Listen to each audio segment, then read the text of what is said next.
Welcome back. Still watching Spectrum Television live from Ibiakuran in the heart of Uruan local government area. I know that Francis, who is an Oron man, would prefer we say it's from Uyo. Okay. It's so nice to have you back, Spectrum TV, reaching out across the world. Okay, so it's our flagship show, Rise and Shine, and it's Francis Eden and Michael Bush right here doing our thing. Up next, in focus now would be our governor, the governor of Akwa Ibom State, Pastor Moino, is about celebrating his first anniversary. As a matter of fact, the build-up has already begun, and everywhere you turn, the governor is either inaugurating this or that project. We have two gentlemen, two Akwa Ibom distinguished sons, one in Lagos, the other in the UK, and both will be joining us live this morning to shine the light and share their perspectives on that. First though, let Francis and I just quickly tell you that any moment now we're expecting our live studio guests, Rotarian Kubiat Mbaba. When he comes, we'll be discussing more with him. But meanwhile, we'll go live to the UK with Minister Kufre Okon, and then in Lagos, we'll be joined by Dan Chris Ebie. Okay, we're just waiting. Francis, we're waiting for those two gentlemen to come on. As soon as they do, we'll now be able to take them on. But first anniversary of Governor Moino, you are an Akwa Ibom son. You are around here. You move around. Do you think, do you believe, do you know that you have seen enough to say, oh, this has been 1 year well spent? Well, I'll be fair on the governor and also very critical of the governor because I'm going to be very, very personal for two reasons: my work environment and where I'm from. My work environment, the Ibiakuran Ndwetonku Road, has been in the mess for the last 8-9 years. And so you can't blame this governor now for I can't blame him for the 8-9 years of the past administration. You can blame him for the 1 year. But I can blame him for the 1 year. And the reason I'm blaming him for the 1 year particularly was because he was here with the outgone governor. Okay, during the inauguration of Spectrum during the TV. inauguration. And the governor promised on live TV then that this road will be completed. That was that governor? Yes, that was that governor. That this road will be completed within his administration before he leaves office. So I expected, since it wasn't done, it would become part of the first few projects that Governor Pastor Moino is going to look into. Did Pastor Moino he did not promise, but I was expecting. And because his focus is connecting the dots, it's rural, stepping the ties of rural-urban migration, providing an enabling environment for businesses to flourish. And we have been here for the longest time. So if you're looking at where to start, I would have expected the governor would start here to show other businesses, and especially people in the diaspora who are coming into the Akwa Ibom State or planning to come down, that, okay, we are committed to what we say, and it's not about, whatever political sentiments or personal sentiments people might think about. For that, that's my issue, and I hope the governor will change the narrative as we go into the second year. Sure. Moving away from that, the airport road, Nsarata Kobo Oron Road, has also been another cause for concern. Literally, I know the governor has kickstarted a couple of road projects, internal road projects in Oron.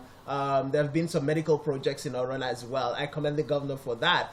But if you fix internal roads and you've not fixed the major linkage to that area, that is the reason why we have the issue of they kidnapped Chief Judge, that gained relevance after she was kidnapped. Then the orderly was a killed. judge. I'm not sure it was Chief Judge. It was a judge, rather. Now, if you also go through that area, because of people trying to leave the bad road and go to the alternative route, kidnappers are using that place as a safe haven.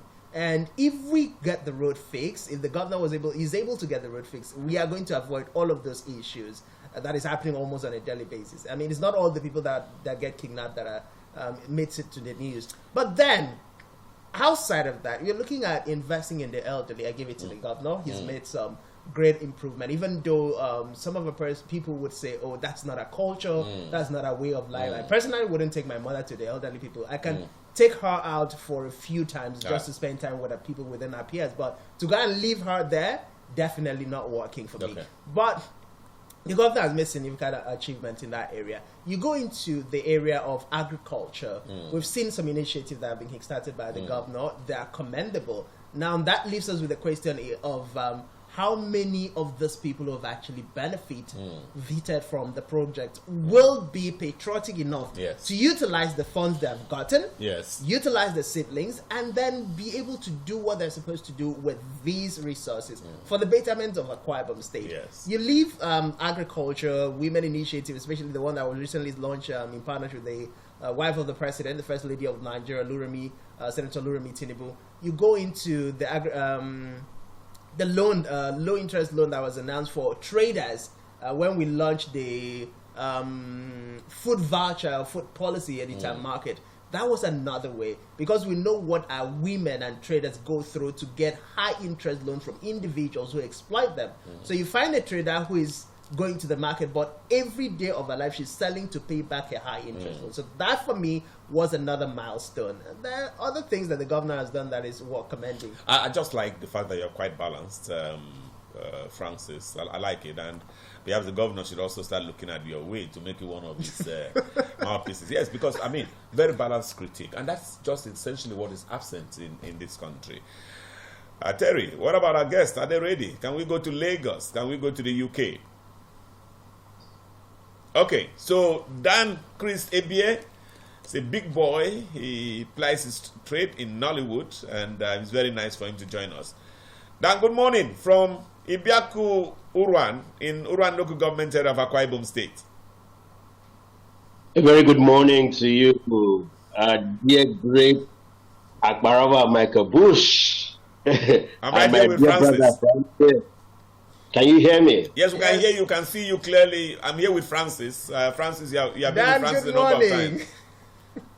Good morning. Good morning. I always like to, even though we're in the diaspora, like some people call us, I like to also remind our viewers that we are from Akwa Ibom. So, what was the last time? Yes, Dan, Governor Moino is celebrating his first anniversary in office as the chief executive of Akwa Ibom State. When was the last time you came around here? I'm always in Akwa Ibom, but I left Akwa Ibom barely 3-4 weeks back, after staying for almost 2 months. Absolutely. You went around. You saw things. I'm very connected. What did you see? Pardon me? What did you see? I know that during your 2-month stay, you went around the state. What did you see? Yes, I am not a government worker, so to speak, but I can relate well to what is happening in Akwa Ibom, and especially with the antecedent of our current sitting governor. I've seen things that, Akwa Ibomites, if they are real to themselves, will say that, yes, this a new governor is interested in things that would touch lives, right? Like I'm one of those advocates that used to go against governors coming, to talk about road construction, where the lives of people really matter. And I have seen that he has deviated from just celebrating road construction to touching life. And this, for me, are one of the things that I applaud him for. The food voucher aspect of provision for Akwa Ibom Life is one of the things that I saw before I left. I think it's happening right now. If I'm right, providing food vouchers and food bank for Akwa Ibomites. It's a laudable one. I can remember what happened a few years back with the palliatives issue, with so many state governments keeping palliatives away from the citizenry. So I saw that happen.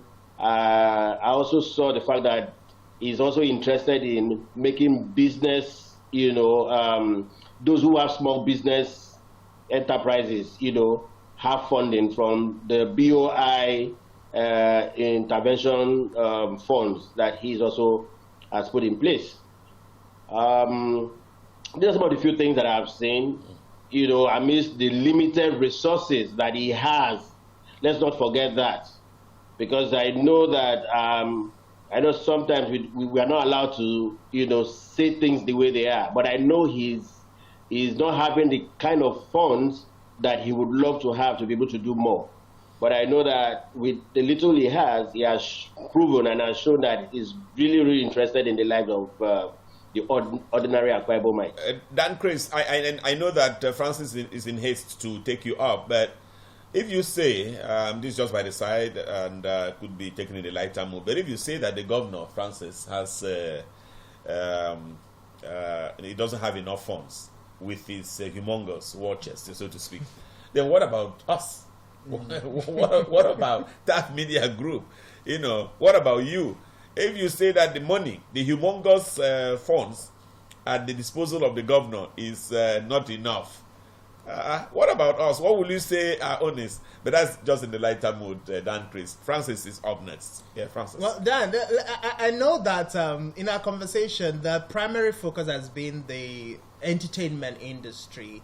And we all know the amount of wealth that can possibly be generated, the amount of employment that can possibly be generated with the right investment. So I'd like to know, it's been 1 year already. What is your assessment of Pastor Omoinor to that regard?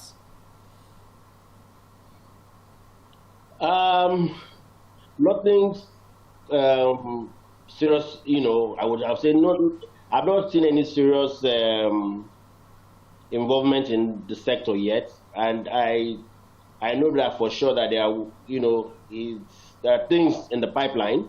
1 year is not enough for us to begin to assess what he would do for the our area of our industry. But I know for sure he is also an offshoot of this industry. Of course, tourism and entertainment. Of course, there are a few appointments made, and I'm hoping that those that have been appointed will be able to advise and guide on how the government can, provide an enabling structure for the industry to thrive. I'm hoping that in the near future, probably in the next few months, that we'll begin to see, traction in this in the area that you mentioned. But so far, nothing really, except for I remember vividly that during the Christmas period, a lot happened. I think I can add that to the Governor Omoinor's tenure, that he actually, for the first time, Akwa Ibom had places to go, for entertainment and for our happy hour. Happy hours throughout the month of December. Okay. So I can deduce that.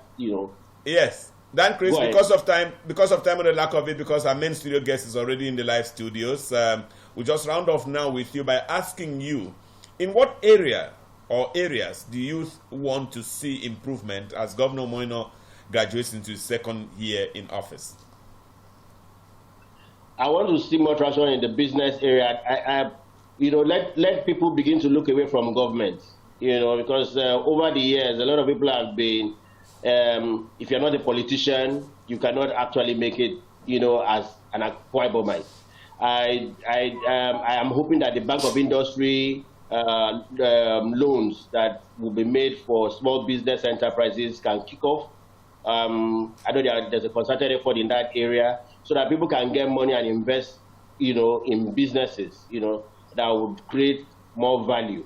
And of course,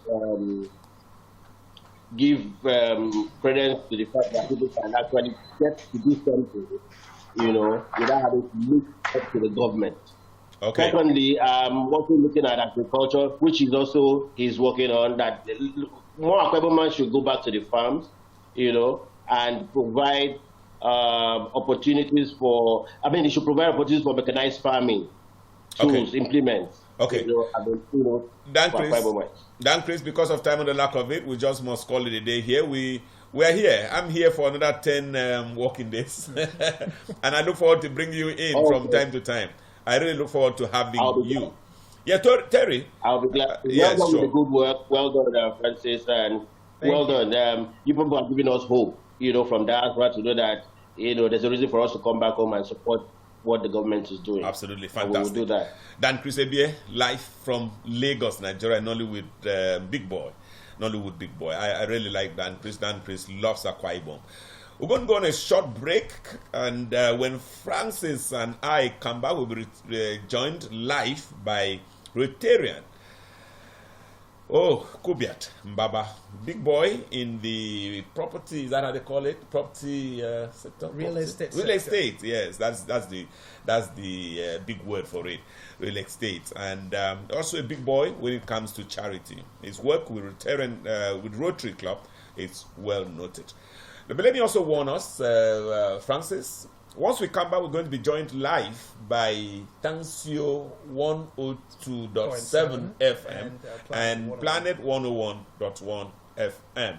We're going to be joined live, and all three will be blasting away with this gentleman. Please stay tuned.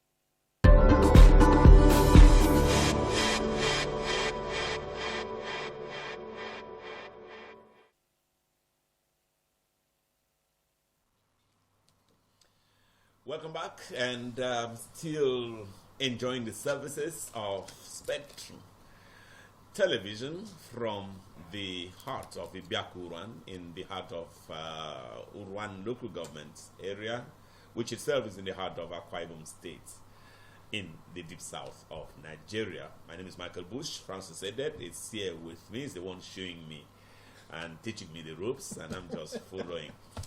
Okay, so at this point, we're being joined as well by the other two stations on the stable of TAF Media Group, and that is Planet 101.1 FM and Tansio 102.7 FM. And our studio guest is right here. Our studio guest is a fantastic gentleman. It's a guy you should have on your team. It's somebody you should have on your side. Works in the private sector, makes all of us really, really, really proud. He started out as a businessman in Shoe City in Calabar, and now came to Akwa Ibom, where he set up one of the fastest growing real estate companies, and that is Banana Island Properties Limited in the heart of Uyo. And of course, it's also by the side the president of Rotary Club, Uyo Municipal. Francis and me, welcome. Oh, yes, that is Rotarian, Kubiat Mbaba. I don't know the sets, but your sets, I always like having handshakes. Yes, so nice to see you. Thank you. Yeah, so nice to see you, Mr. President. So nice to see you. How are you today? Thank you. Thank you. We pushed you. I pushed you. I brought you here. Early morning. How did you enjoy the ride? Yeah, the road particularly. It's, I think I was surprised to have a radio station like this so far in. Yes, radio stations and TV stations. But I think I catch the idea of the initiator. Yeah, absolutely. He probably wanted to bring development to this community. Absolutely. And he's sure doing it already. That's a good point. That's a good point to say. Francis, that's our studio guest. Our first studio guest on the program. My 12 days here. This is guest number one. Guest number one is fresh. Someone I'm very proud of. Yes, it's fresh. Look at how he looks. He looks like a politician. I wish he's not a politician. He's not. Well. He's not. This one is like you. But the real money I'm comes. Coaching him. The real money comes from the private sector, anyways. Okay, if you say so. If you say so. Okay, so good to have you join us. I oftentimes like to ask the $1 million question. Okay. Now you've talked about the road, but how do you see our environment? Especially coming from the real estate point of view. I'm sure Absolutely. you've taken a glimpse of what is around here. Yeah, like I just know that with the road networks coming up, I think development is fast approaching. No, he means the environment here, the premises. The premises, it's okay. It's a beautiful setup. Okay. Yes, it's wonderful. So, but you will have more to say, of course. You didn't just dashed in to the studios, but you will have more to say. The chairman himself will be here to meet with you and all of that. Okay, so where do we start, Francis? Is it from the governor celebrating his first anniversary? Yes, I think he's an Akwa Ibom, so we start from the anniversary. Governor Umoino is about a year old in office. Are you proud of this 12 months? Well, I should be. I mean, he hasn't disappointed me because my thumbs were behind him at the elections, and I had my reasons. And reasons being, like I said earlier, I think we had this interview before, where I said, one, he's a clergy. We could hold him by that standard, and he's a businessman. I like when businessmen get into politics, they have an idea what they want to do, and they know how to manage resources because they're coming from that end. So I appreciate what he's doing. In what areas particularly, if they say count your blessings, Rotary and Kubi and Baba, where and where will you count? As in this area, this governor has impressed me. In this area, he has impressed me. Okay, yeah, particularly in the area of first unity and security. Of course, security comes synonymous with unity. He's been able to ride the poles of politics, not as a politician, but one who understands that the benefit all comes to Akwa Ibom State. And I like the way he's been able to navigate through those waters, which maybe most of his predecessors weren't able to. And then I also appreciate the area of roads, the road networks. He's been doing a good number of roads. And also the building of model primary schools, which is basically a passion for me. I think he's beginning to understand that we begin to see that schools are really very important aspects of any nation's development. So it's doing pretty well. Francis? Well, you talked about the remodeling of primary schools, and I'll come from a different angle. Akwa Ibom have questioned the capability of Governor Pastor Umoino to replicate that across the 31 local government areas, across all of the primary schools that we have, like he rightly stated. So I'm coming from that angle. Looking at the numbers that have been done so far in his first 1 year in office, do you have hopes, or can you guarantee, or should I rather say, do you believe there is a possibility of him being able to replicate that as he has promised? Well, you must first understand that the resources that come to Akwa Ibom State is not specifically that much, and he has a lot to do. And so you wouldn't expect him to do everything about the same time. And that's why I always like to invite people in the private sector to come in and support. We have a lot of well-meaning Akwa Ibomites, both home and in diaspora. That's what we do with Rotary. So we try to come in and see how we can support in different ways, little ways that we can. I know that if you have a passion to do something, like he said, he'll be paying pensions. He's been paying, he's been doing every once. He keeps doing it. So I feel that if he started, he would do quite a lot. He may not be able to do everything because he has a lot of other things. If he does just schools and doesn't do roads, people will complain. So I don't think he will do everything. But I know that he's set a precedent, and a lot of other people, private sector, can emulate. Organizations can come in and support. Like I always advocate public toilets in public schools. And we as Rotarians, we've done like one in Government Technical College of Back. We're currently doing another one. I know you don't know. 22 toilets in Basic Sultan Comprehensive Secondary School. So we try to use the vehicle of Rotary and then see how people can contribute. I mean, everybody buys one toilet and donates. We can cover up a lot of schools. So government doesn't have to do everything. But I know that he has the passion and he's doing well. Well, just before Bush comes in, I'm very interested in the toilet facility you've talked about, because I know sometime in 2018, 2019, while with the guidance of the boss himself, we took tours of secondary schools, particularly. Yes. It was a shocking reality to find that most secondary schools in Akwa Ibom State do not have toilet facilities, particularly for the girl child, and it was a disturbing scenario. So they don't have. What plans do you have within Rotary, outside of Rotary, to expand that to cover a lot more grounds? Okay, it's shocking. I mean, most people, I speak to most politicians, and I tell them, do you know we don't have, most public schools don't have, like 80-90% don't have public toilets? And some of them are even surprised. They don't know. I'm like, how come they How would don't they know? Because they don't take tours of those How would schools. they not know? The people tour the schools, but they store only the classrooms. Absolutely. Probably stop at the classrooms. Absolutely. I'm sure they don't even notice that most public schools don't have rooms. Some of them are dilapidated. I'm sure you will the glory pictures if you look at it. But the toilets are really very bad. Some don't even have. They have what they call something and throw. They gave me some names of how they do it, and it really demeans the human dignity. If you have a child who's born in that kind of environment where his dignity is not respected, where he feels like he's a second class or a third class citizen from birth, you're going to a public school, the least you could get, because of your limited resources, and then you can't have proper toilet facilities. It's really, really very bad for their mental health. And I think that government should look at it. Privately, they all should. For now, we're taking one bit at a time. We can't wait for government, so we'll do the little we can. We've done a couple of schools. We're still looking out for more. We're asking people to come out here and donate one toilet. One toilet is like about 60, 70,000. Give us one toilet. We'll fix it somewhere. If we do it all collectively, we could fix all the public toilets in no time. And trust me, government won't have to spend anything. Fantastic. Okay, so Francis, we're going to do this in beats. We'll just focus with Governor Udumi Manuel. Governor Moino. Yes, Governor Moino. Governor Udumi Manuel, as he then was, handed over to Governor Moino because it's Governor Moino's first anniversary window. So we'll focus on it, Francis. When we finish, we'll get into discussing real estate, and then, of course, Rotary Club Uyo Municipal. So we'll take it one step at a time. So let's get back to Governor Moino at one. And I know you said something that almost preempted Francis and me, but I don't know whether you still would like to throw more light on this when you talked about unity. Are you impressed that a PDP governor, as Governor Moino is, pays, if you like, equal attention to all other political parties? It's all over the place, sometimes for PDP, sometimes for APC, sometimes for Labour. Is that something you're comfortable with as an Akwa Ibom son? Yes, as someone who's not a politician, yes, I don't feel threatened. I love the unity. I think anybody who feels threatened by that unity is a politician, most likely, who feels like his political interests will be undermined. But I don't see that. Like you see the Senate President, yes. I saw him as a fantastic man during his year, yes. and I still see him as a father. Yeah.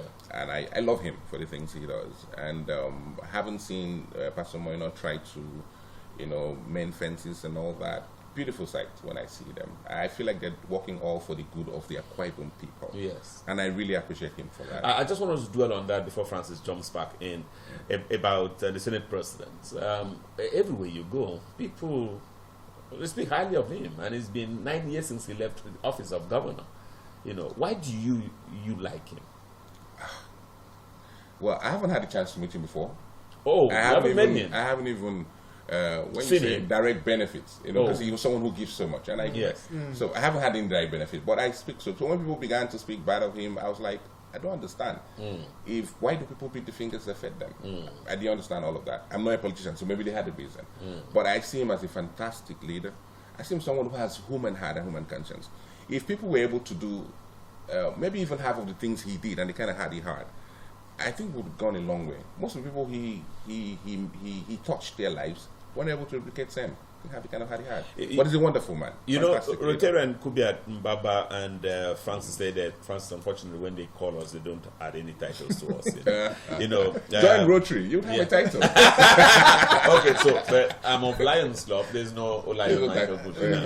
Lion. Jesus is not a lion. Okay, so Terry has just indicated something to us. So we'll maybe going to the UK in a moment. First, I just wanted to say that during the window of the governor's 60th birthday, Akwa Ibom State Ward Leaders Union, of which I'm president, we went to visit the leprosy hospital in Etinan. Ikpenobom, I think so, in Etinan. And when we were discussing, I deliberately made sure every governor, everybody who has led Akwa Ibom, even the one from Etinan, I mentioned his name, the A+. Abong Victor Tar, the A+, all of them. But when it came to Godswill Akpabio, now Senate President, the whole just went into something else. And they were shouting number one. And I was just wondering. I said, but this is 9 years ago. You know. You won't believe it. One of the best, I think that's why I said people don't really know that Pastor Moino would do greatly well. I think that if he continues in this, the way he's going, he would do pretty much. Politics is never a struggle. He has started well. He has taken the precedence. I see him doing even more. Yeah, absolutely. Because I love the way he's going about it. Sure. And I feel nobody should be threatened. He has his 8 years to go. 8 years already. 4 years. No. I must be real with you. Yes, sir. I feel he'll be doing it. And I don't feel, because people say, oh, the Senate president will bring out a governorship candidate. I said, if I were the Senate president, I'll tell him, Governor Moino, go again. He takes his Senate seat, he takes his governorship, and we're all friends. So what about the rest of us? They have already divided the two positions. What about the rest of us? On their ambitions for now. I mean, if they're doing well, they can go again. Sure. You don't need to fight about it. Just negotiate with each other. You take this one, I take this one, Francis. and we all go happily. We don't just struggle. I love the discussion. Francis, because it's all for the betterment of Akwa Ibom. We don't want to lose the Senate president, who is number 3. If he goes to second term, it will really help us. Definitely. We also don't want to miss a governor like this too. Absolutely. So we can eat our cakes and Francis and Rotary and Kumamba. Let's go to the UK. Minister Kufre Okon has been waiting forever, and he has to run to work. Minister, good morning from Ibiaku Uran in Uran local government area of Akwa Ibom State. And how is the UK this morning? Minister Kufre Okon. Yeah, thank you. Thank you, the boss. Thank you so much. UK is fine, and I'm glad to be part of this program this morning. I hope you can hear me clearly. Loud and clear.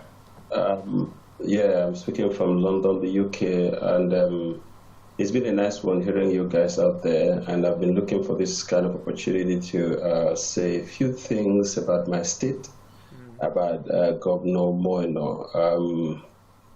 The boss, you know that I've been a part of this, the emergence of this government, just before I left, and the things that happened before Governor Moino came on board did not even suggest to us that this man will be someone that would have will be able to do what he has done as at this moment.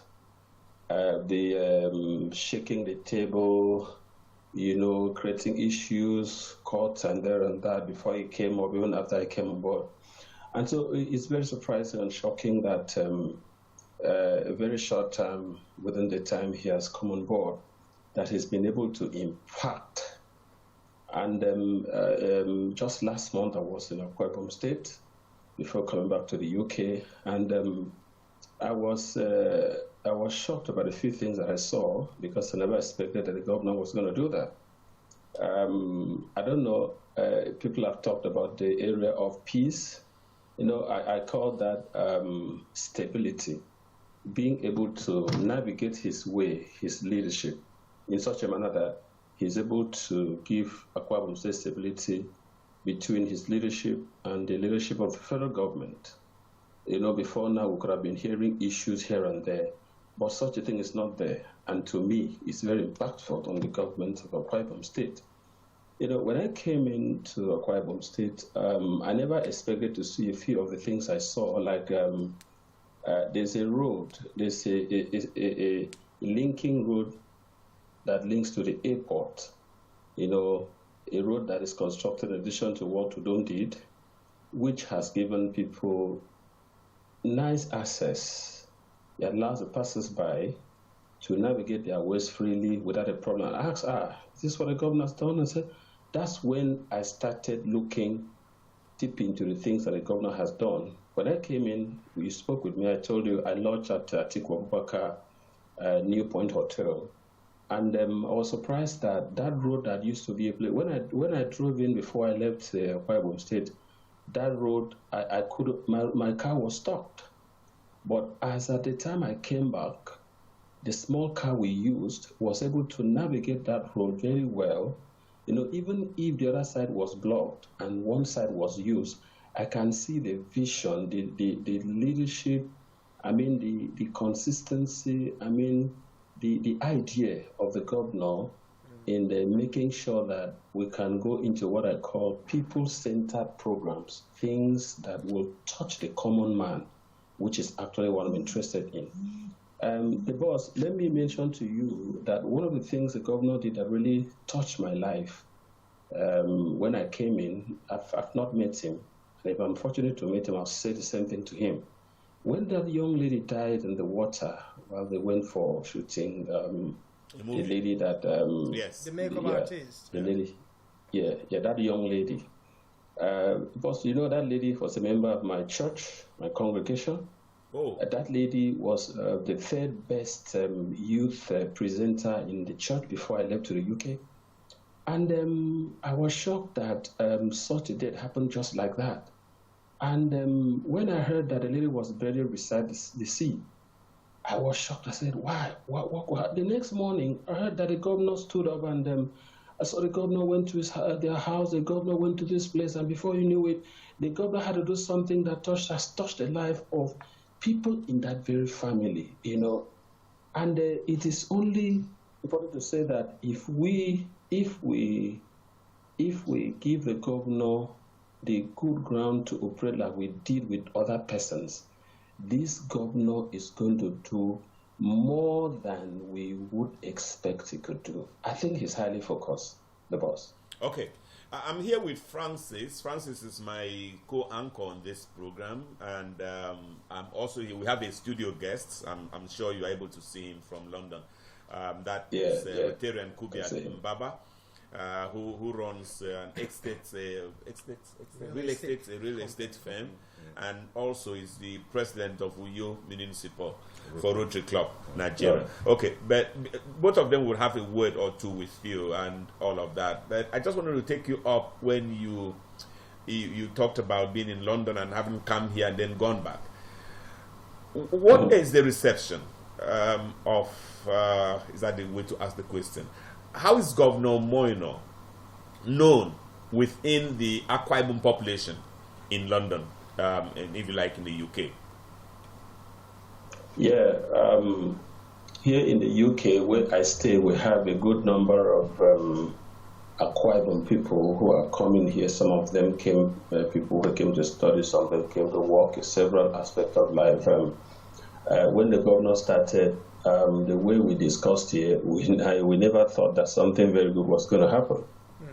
But, gradually, when he came on board and started gradually, slowly, we discussed the governor, even to the point of wherever we meet ourselves, we talk about Akwa Ibom State and the governance.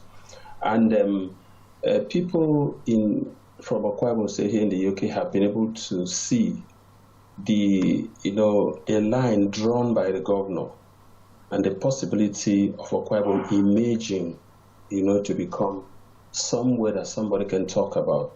For instance, the road network that we talked about, that I talked about here, we discussed it from time to time. I know about one of our ministers who is here in the UK who has taken time to ask the commissioner for information anytime he comes to the UK about the programs that are there. And the commission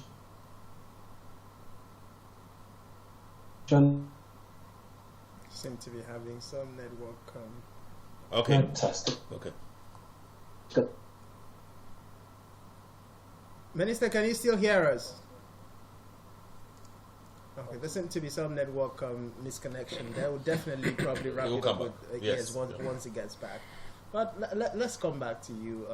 Real estate has been the major cause for conversation recently, and Akwa Ibom State is literally opening up. Some persons call it the next Lagos. I don't know if you share that sentiment, but what is your view about housing deficit? I know that has been one of the focus of Pastor Moino, tracing back to his times in the Ministry of Lands and Water Resources and all of that.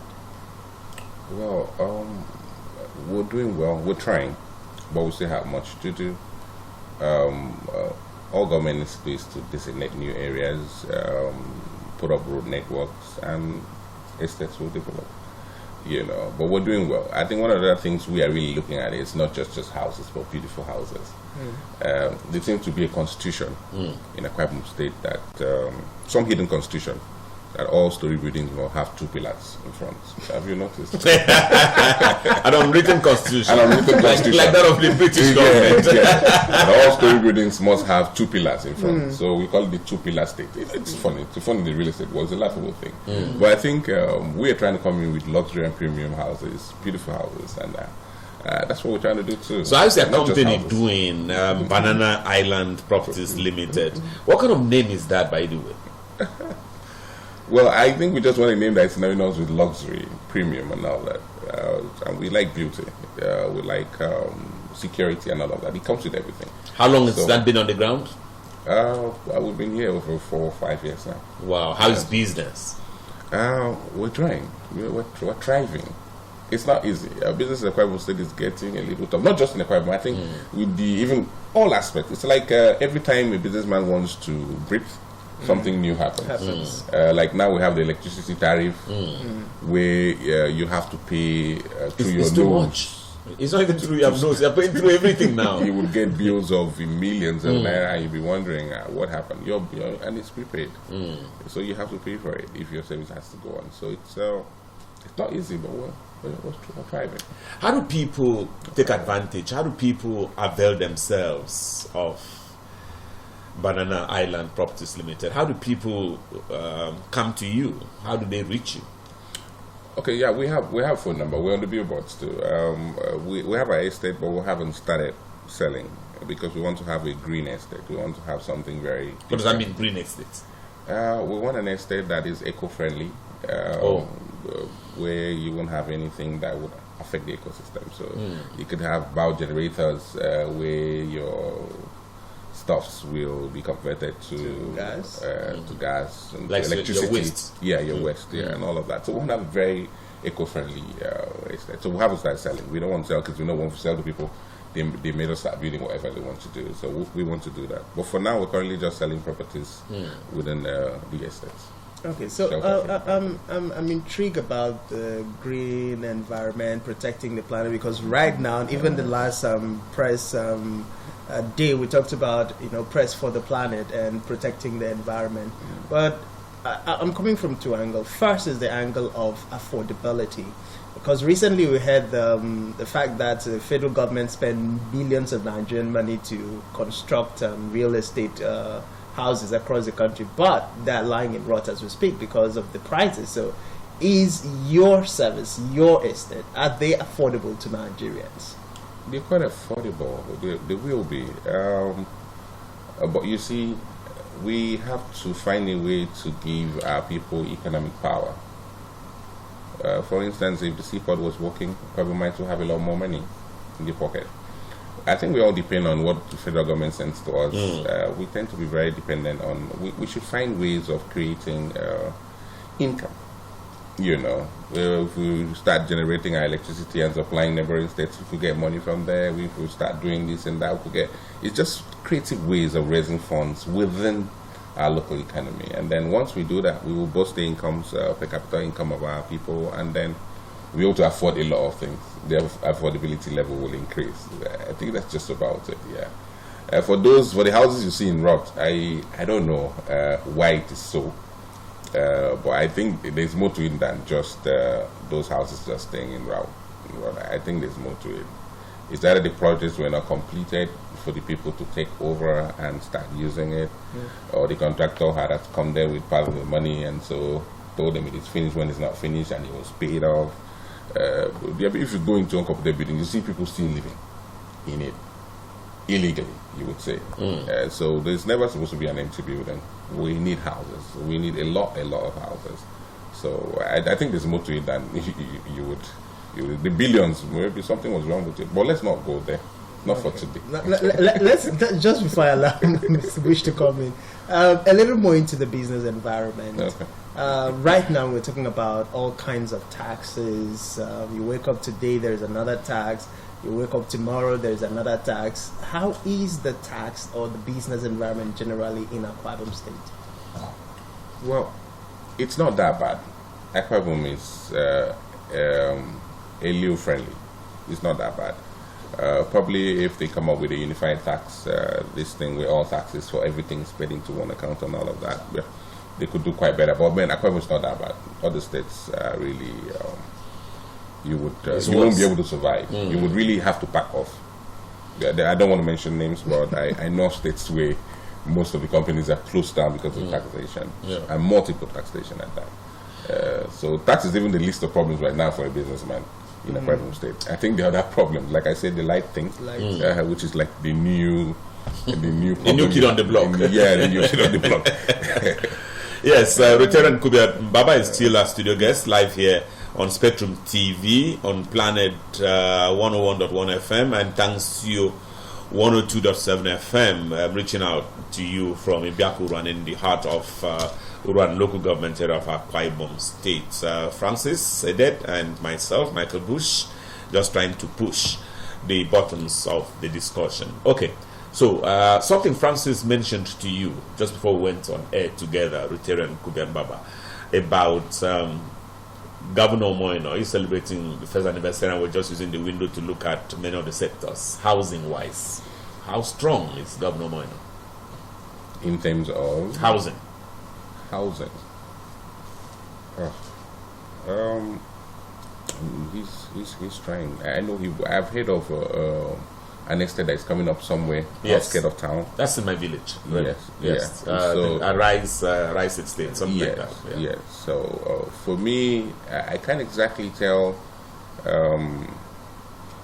You see, we might have good ideas of what we want to do, but how we go about it would define the success or the failure of that particular project. So I think even up to the allocational process of those estates. Most times when government puts up an estate, it's supposed to be maybe for civil servants, and that's one of the problems. Civil servants don't have houses. I think it's high time we provide, even in remote areas, houses that our parents work 35 years, they retire with one sickness or the other, they have to spend all their pension in the hospital. In 2 months, they're out and they're broke. Some of them don't even have a house to live in. So it's a major problem. But you see, when allocations are made, you will see repeated names of people who already have houses. And big girls of power. So at the end of the day, those lands and properties are left empty and fallow because, I mean, you can't live in 2 houses at the same time, or 3 houses. So if you have 10 plots in a new estate and you already have a big house in Shelter Africa, or you won't be developing. So those lands are left as inheritance. So you see, you now start having issues of, the estates are not developed, undermined. It's nobody's fault. It's a process. But are people like you who are experts in that sector, does government rely on you for anything? Do you work with government? Does government reach out? Do you yourself reach out to government to say, we can help here, we can help there? Well, I don't know if government would like us to help her. I really don't know about that. I mean, I've seen private sector estates struggling to stand up. Some areas like the airport road, you're not authorized to, you're not given permits to develop because maybe government had interest in that route, and then unfortunately some estates had gone in and bought properties, and we're not sure, maybe they didn't do their due diligence and all of that. So I think estates will go in where there are roads. If the government just creates the roads in some of these remote areas, estates, private sector, private people will go in and develop estates and all of that. Government can do everything, like I always say. But for the government estates, it's the allocation process. Francis, I just seek your indulgence to throw in this. You are doing so well, and that's not to patronize you. You are doing so well in terms of the real estate business, in terms of Rotary Club, in terms of charity work. And this governor is your governor in the sense that it's like you. He was doing business here. How is it difficult for you? You are doing well. You're not reaching out there to get money and run away with it. You're doing to say, I have this idea. How is it difficult for you to reach out to the governor? Have you even tried it? And while you are thinking on what to respond, I'd like to add, within 2020, 2021, I was within the government conference, and I can recall a meeting that was spearheaded by I think Anieti, where the foreign direct investment Gabriel Lupe rather, and the then SSA to the governor, the previous administration, and SME Janet Amba. It was all about real estate and development of real estate, and government as at that time had serious interest. So joining all of that together, still going back to the question Bush asked, have you reached out, or has the government reached out? And if they haven't and you haven't, what's the way forward to help us, have a better environment here? Well, one, I'm doing very well. I'm not doing exactly very. I don't know what it means. On what context I'm doing very well. No, not in terms of money. In terms of your efforts. Well, yes. I'm struggling. I'm pushing. It's not easy. Absolutely. Yeah. I mean, you're not having support from any Bank of Industry or Bank of the North or something. You have to generate. Have you tried to get the support, even from, for instance, Aqua Savings, even from Bank of Industry? I'll shock you. I had a property at the Tam Industrial Estate, 1.3 hectares. It was supposed to be a property that I wanted to use. I wanted to do a block molding factory and a door paneling factory where we can produce these things for our estate. Okay. I think the governor walked in there one time. I think he saw. I think the place was not fully utilized. Mr. Odumi Manuel at the time? No. Pastor Umoino walked in and did a revocation of the whole place. So I lost the property, 1.3 hectares. Why can't I develop? I bought the property like a year ago, thereabout, and I couldn't develop because I had the villagers say no, this was boundary. It wasn't a part. So we're having that kind of conflict. You bought the property. I bought the property from an allotee. You don't have papers. No, I have papers. I bought it. It's a government allocation. So if they revoke it, they don't pay you. No, they didn't pay me. They just revoked it, and because I don't have anybody.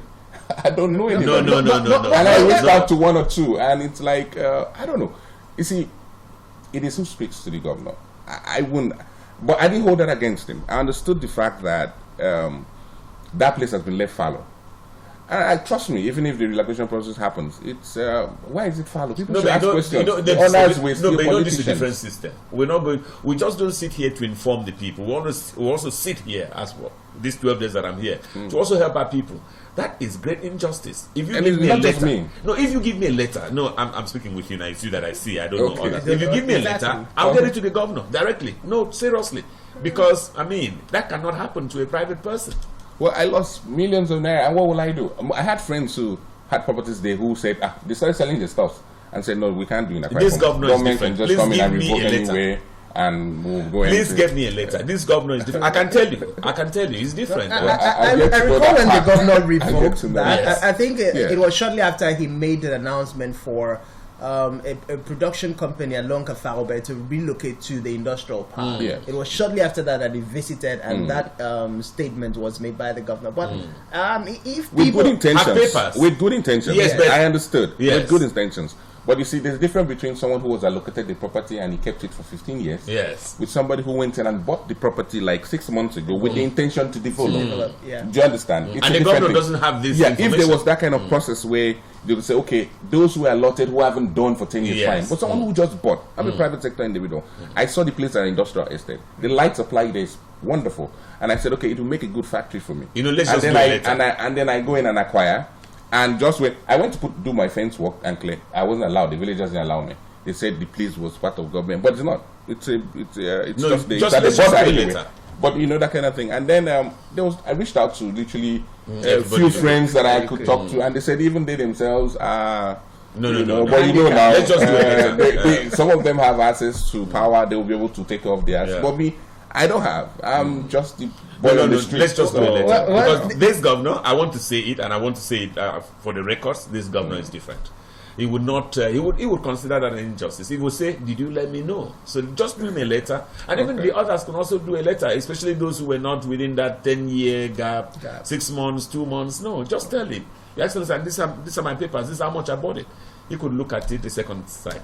I mean, the essence of the whole place is to develop an industrial park for industries to be there. And if you're bringing those, it's not just going to service your real estate firms. I'm sure Akwa Ibomers are also going to benefit. Benefit from it. Sure.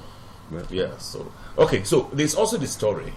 Fortunately for us in Akwa Ibom, government needs to be commended on all sides on that, about collapsed buildings. We don't have that in Akwa Ibom. What happens? You are in that sector. Why do we even have collapsed buildings? Why do buildings collapse? Most of the buildings in Akwa Ibom are just a story, 2 stories. So they're likely going to go away with nothing really is going to happen. But when you start having high-rise buildings, that's where there's one on Dodoma. It's not the 21-story building. One and only, right? Beautiful work, beautiful. But that one won't collapse. I mean, it was done by one of the best hands, and so right practices were carried out. We don't have a lot of those kind of buildings, and in most estates, you're not allowed to build above 2 floors. or thereabouts. So, but as we begin to do high-rise buildings, we will need to begin to check a lot more other things like the foundation and all of that. The soil-bearing capacity of where you are building, basically all those kind of things will have to come. Okay, we need to move. We need to move to Rotary Club, Uyo Municipal, of which you are president, and Francis will be preparing questions on that. But just to wrap up with real estate, your company, that is Banana Island Properties Limited. Do you have a phone number anybody can call? If somebody might be watching us, fortunately, this goes around the world. Somebody's watching from some part of the world and wants to take advantage of what you do. Is there a phone number or two? Yeah, you have offhand? Okay. Oh, our phone number? Yes. Okay, 070-3349-1614. Let's take that again. 070-3349-1614. Of course, if you are calling from outside of Nigeria, remember +234 before the 703. Okay, so Francis, let's go to the charity arm. Let's go to Rotary.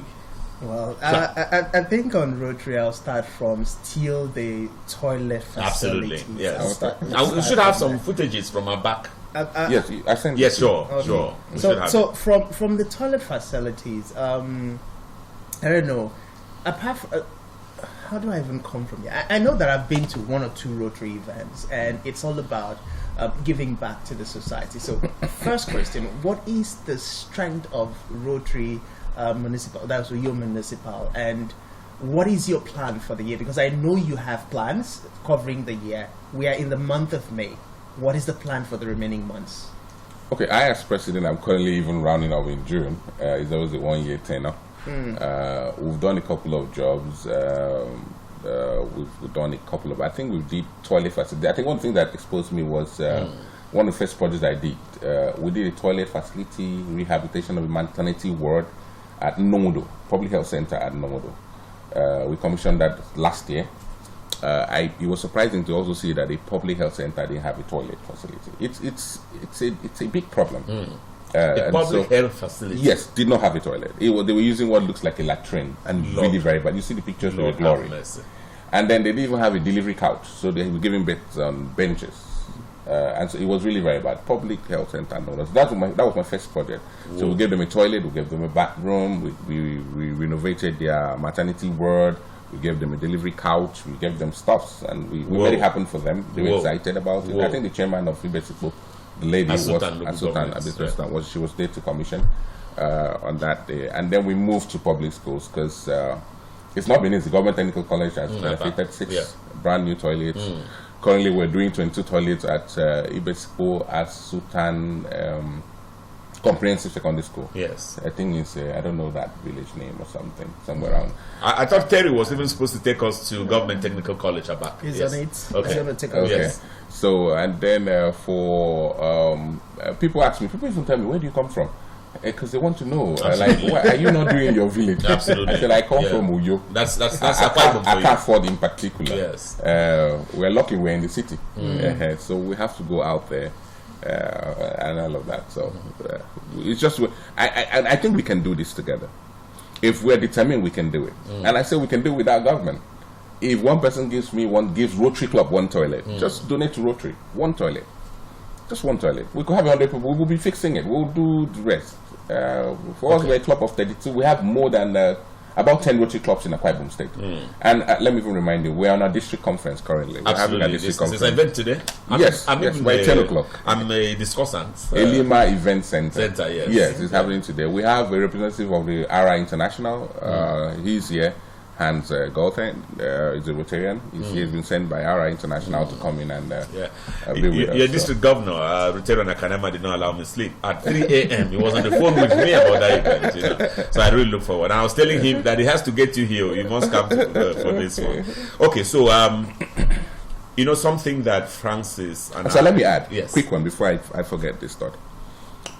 We have sons and daughters in diaspora. And I always would advise, like the man from London. Yes.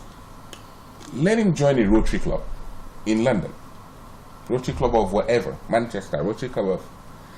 Collectively, he can channel resources to his immediate community in Akwa Ibom State. And things will be done. Whoa.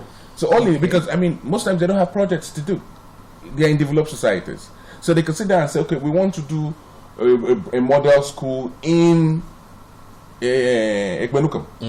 And they will do it. Thank you for mentioning it. Won't just be their resources. It will be a collective resources. Yes, around the world. So we have people, Akwa Ibomites out there. Instead of just sitting out, just find a Rotary Club. Join. Francis, then channel resources back home. We would do a lot of things instead of just complaining. Francis, that's a campaign we're going to start. Complaining, because we have many people who are going to be joining the program from around the world. So Francis and I will try and push that. We're still waiting for those footages from Government Technical College about. But something else that you said, Francis, that yes, Francis said when we were coming on. Okay, yes, the lack of continuation from governments, whether it's a macro government or a micro government such as yours. One president of the Rotary Club is leaving, another is coming in.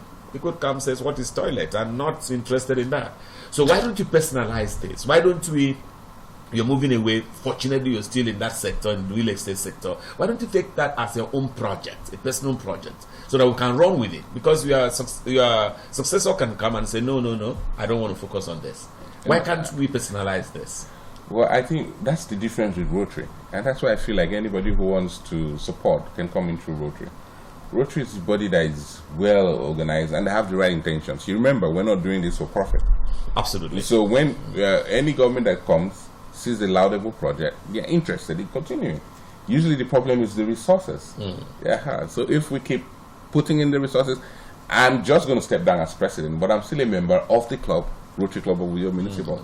So we're still going to be pushing it at all angles. So, but then it's still my personal project. I love the idea, and I'm putting a number of resources towards that, and I'll keep doing it. My target is to see how we can get as many public schools with public toilets as much as possible. Yeah, I know that we started late, but I think it's a fine place to round off. I was thinking that we would even overshoot, but it's a fine place. I feel very good with the interview and the great things he said. Yes. Well, just before we round up, the last question, I oftentimes would focus on the reactions of the people who are beneficiaries of any project. Yes. So how has the reaction been from the respective communities? Yes. Oh, we are very, very excited. The children are very happy. I kind of restore their human dignity because it is.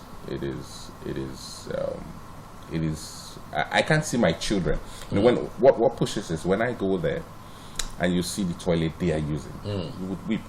You would wonder, is it? You can't even go. People don't. My cameramen find it difficult to even go there, like walk close to take pictures. I have to be the one to walk. I say, bring the camera. So I walk down there myself. I say, cover your nose. So you don't like this place. So what are you going to do about it? So if you don't walk there, you will not know how bad it is. But these kids walk in there every other day. And they use it. And they don't have a face mask. So why are you covering your nose? Let's all share.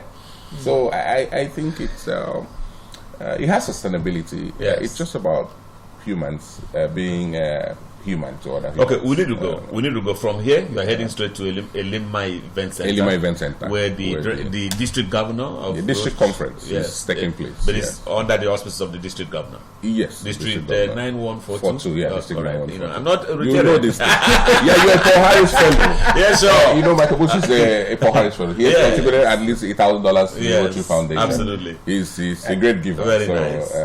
So it was very nice. Rotarian Kubiat Baba is the CEO of Banana Island Properties Limited, a real estate firm, and doing fantastic work. He's also president, the outgoing president. He tells us of Rotary Club Uyo Municipal. My name is Michael Bush. I did this with Francis Zedet, who takes over from me. Well, this is the size of a package. We just have to say goodbye. Be sure to join us again next week, as we promise to keep you updated. Of course, a lot more robust conversation and great personalities to share with you. Do enjoy the rest of your day.